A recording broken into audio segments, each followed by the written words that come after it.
Happy Thursday this week.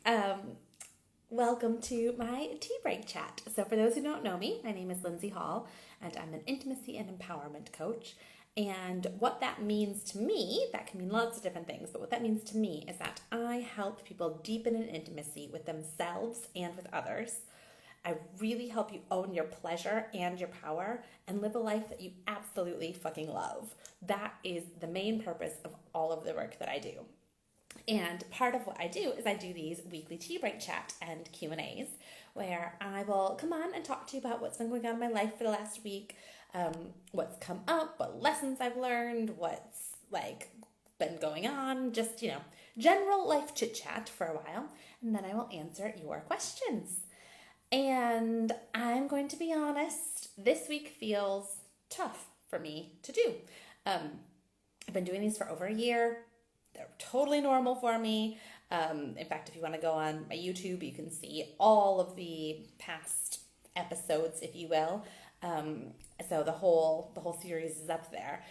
But the thing that's come up this week is messy stuff. And it's actually not really ironic at all. It's just the way that all this stuff seems to go, in that it's hard for me to come on and talk about this stuff because I don't like being witnessed in my mess, in the middle of whatever's going on. I like to share stuff afterwards, which, by the way, is totally fine. There's absolutely nothing wrong with that. There is no requirement to, I'm not going to come on here and tell you, all of the nitty-gritty details of all this stuff because that's not for public record. But I do want to talk about it to some extent because this is an ongoing thing for me where it's hard for me to be, like I said, witnessed in the mess of things. And I've been doing a lot of work for a long time now about getting comfortable with things being messy. So I historically was a classic control freak. Type A, A student, good girl, control freak all the way. Wanted to overthink everything, do everything exactly the way I wanted, all of that jazz. I'm sure that this is resonating with a lot of you because I tend to attract those types of people into my world. And so as part of that, I always wanted to be, like I said, I always wanted to be the A student. I wanted to get, I had to be doing everything right. In fact, I remember in my art classes, I wasn't great at art, not because I was terrible at art, but because I was such a perfectionist with it. And I just wouldn't get my projects done because I was trying so hard to get them exactly the way I wanted them. And I wanted to show this beautiful finished product rather than any sort of in progress sort of thing. And the reason I'm talking about this, sorry, I've been out in the garden, so now that I'm sat down, I'm itchy everywhere. So the reason I'm talking about this is, like I said, it's been a recurring theme throughout my life. I've been working hard on it, and really letting myself be witnessed in the mess of things because you can't skip over that part. That is where growth happens. That is where all of the juicy stuff happens. Brene Brown talks about it as in you can't skip the middle. And that's exactly what's been going on.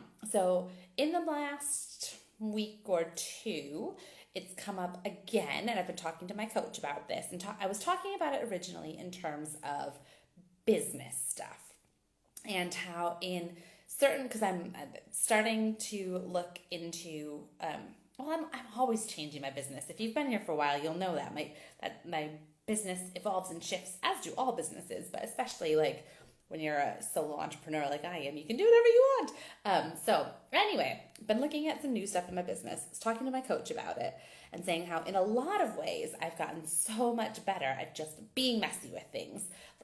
Putting up posts that, just fire them off. Don't spend too much time thinking about it. Let my grid get messy. There was a while way back where I used to have an exact grid, set out and had my text boxes go in this constant diagonal.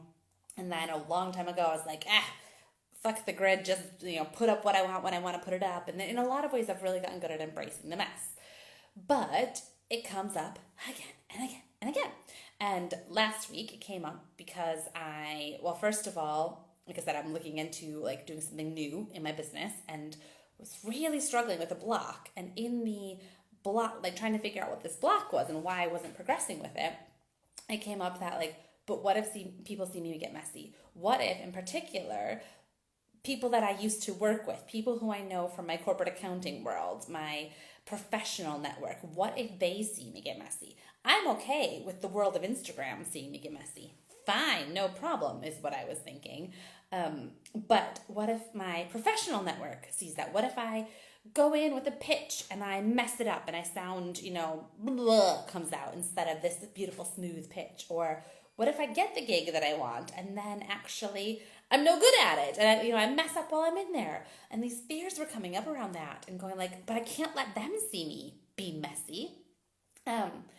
And actually, although I thought like I'm okay with the world of Instagram seeing me be messy, when I got back from our trip to Wisconsin, I was so out of the groove of posting on here.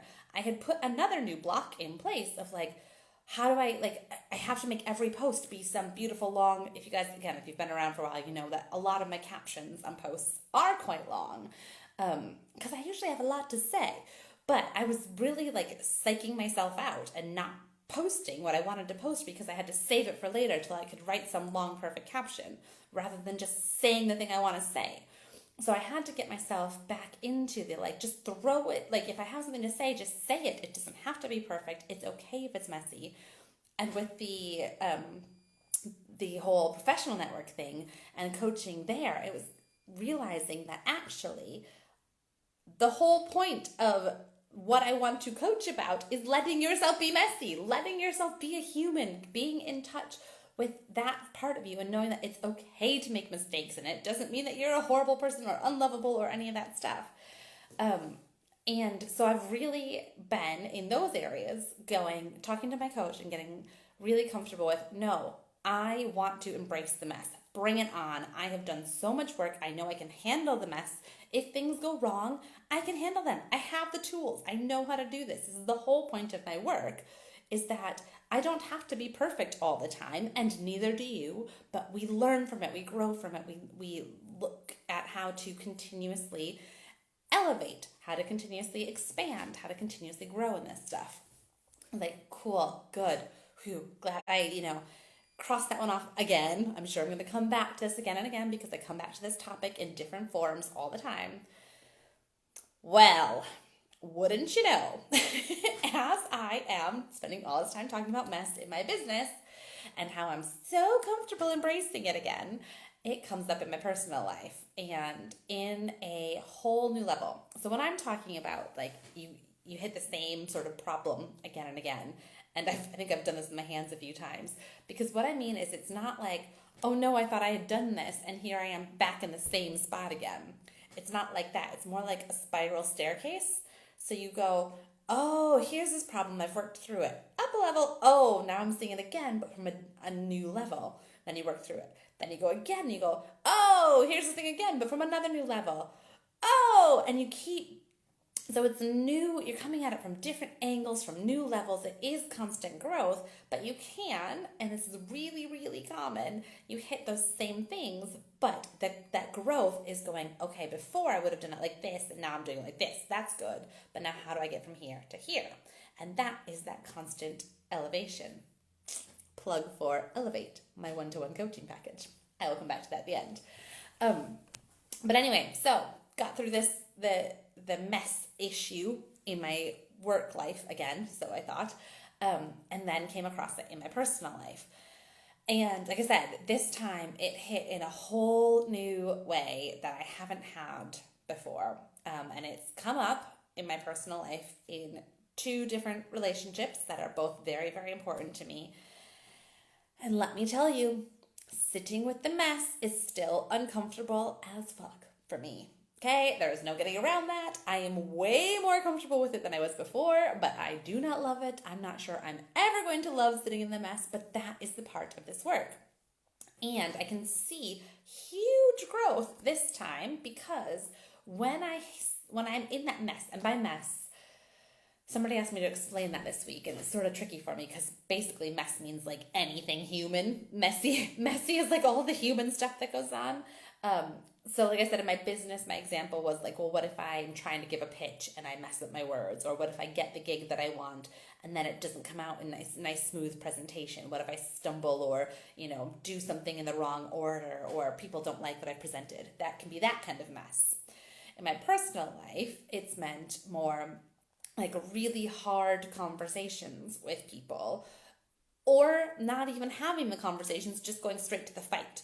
So having these hard conversations about hard topics, about things that are hard to admit, about things that we aren't proud of, things that we wish were different, or things that we actually don't wish were different, but we think other people should think are different, or things that just trigger that nerve way deep down inside.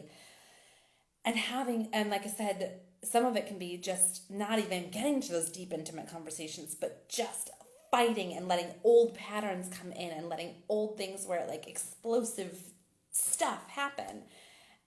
And old Lindsey, first of all, would do just about anything to avoid conflict. So old Lindsey would not have really gotten into the fight. Probably old Lindsey would not have asked the questions for these hard conversations because she didn't really want to know the answer.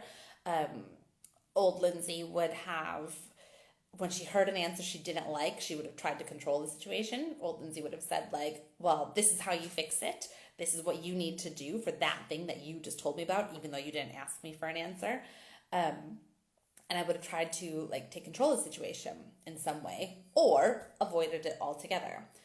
And so the trying to fix it is like those are both very common reactions, is what I was going to say.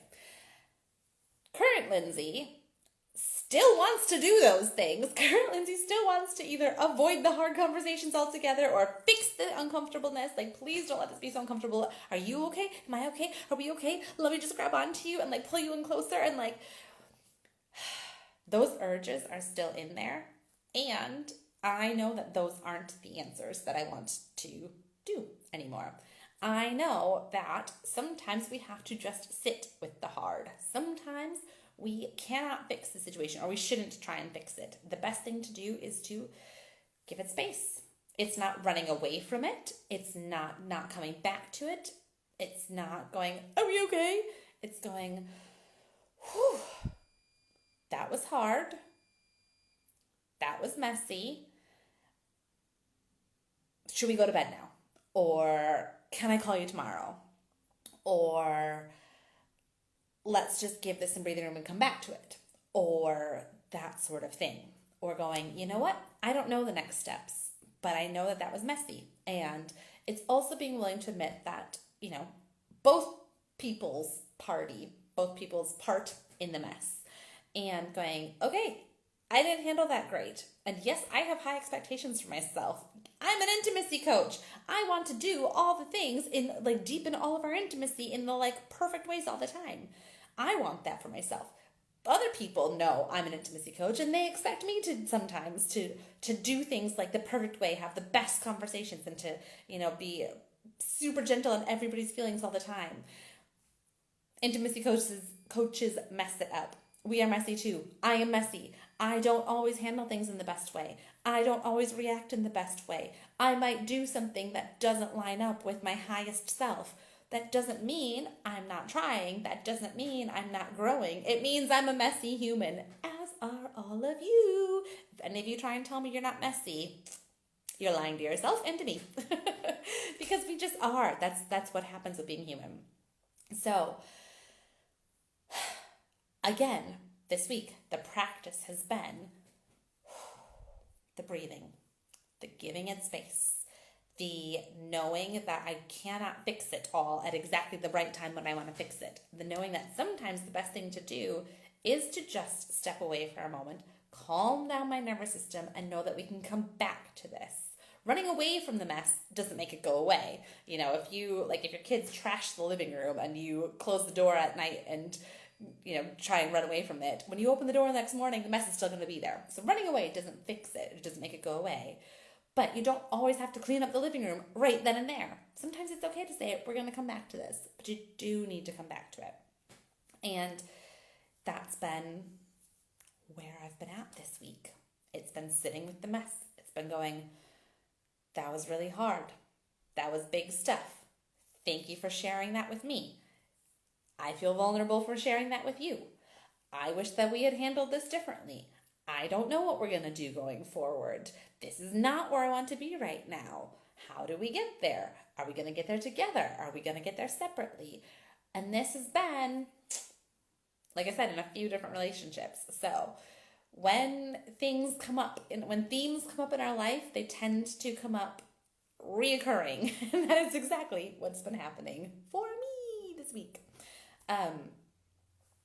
So I think that's my life update. Is there anything else I want to say on that?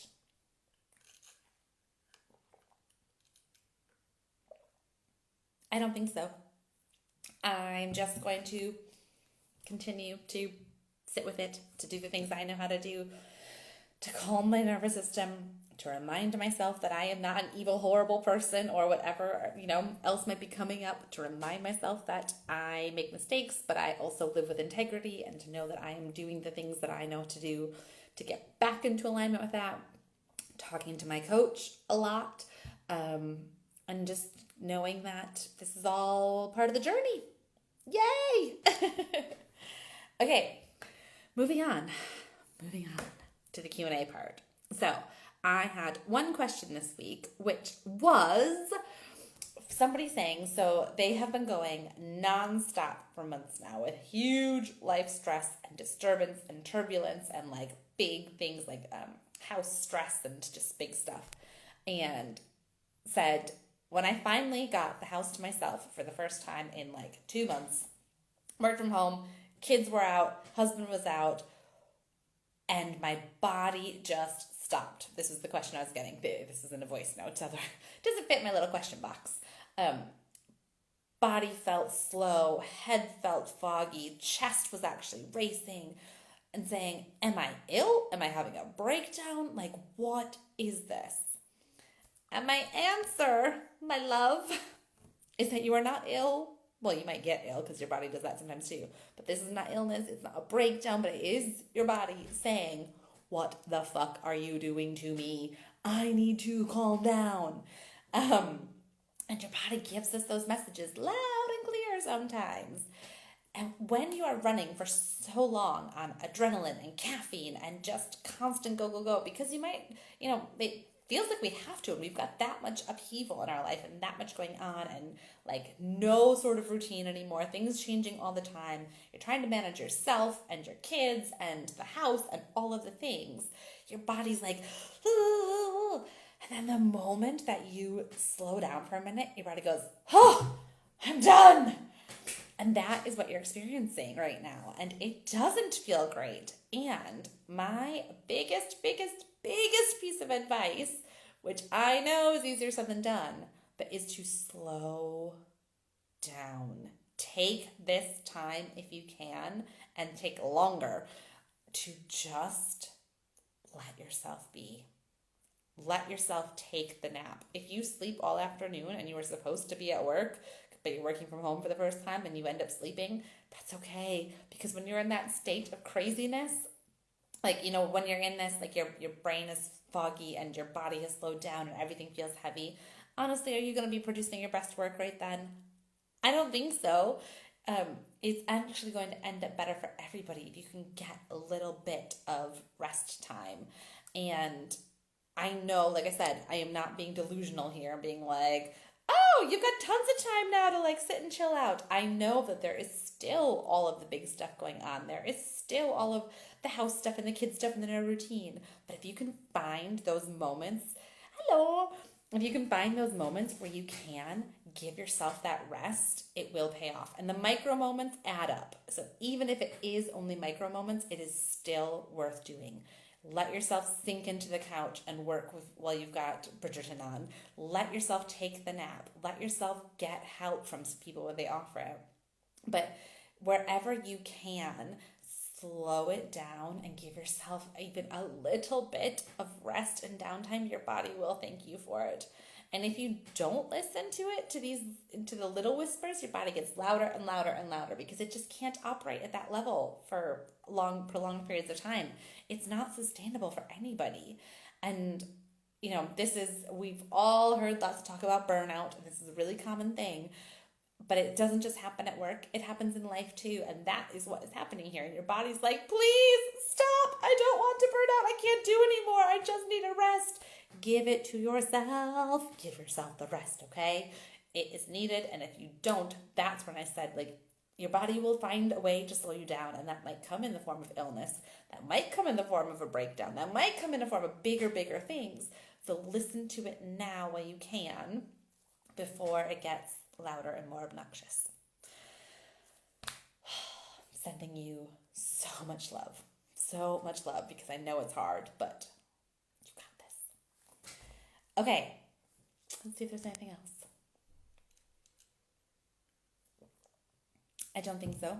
I think that was kind of a short one from me this week, ish. But that's all I got. I'm going to go finish. I've got my 6th load of laundry on today. I'm going to go hang that out. And then continue cleaning the house because it's a mess. Also, is anybody else here just desperate to get back into some sort of routine? Because I've had a super awesome summer and I am still dying to get the kids back to school and just into like normal life. Would be great. Am I the only one? Anyway, that was a little side note. So before I sign off, I want to remind you about my one-to-one coaching package called Elevate, which I mentioned earlier. But it is my high-level 3 months of one-to-one coaching together, where not only do you get 3 calls a month, but, and this is like the best part in my view, you get Voxer support Monday through Friday. Voxer support is basically voice note and texting access to me. So you don't just get coached 3 times a month, you get coached Monday through Friday, all month long. And that is really where so much magic comes in. You've got me in your back pocket helping you through all of the stuff that goes on, all of the mess, the growth, the lessons, the celebrations, like all of it. So you get 3 months of that with me. That is $888 a month. You can find the package details on my website, lindseyhallcoaches.com. When you are ready, which, hello, you are, I know you are.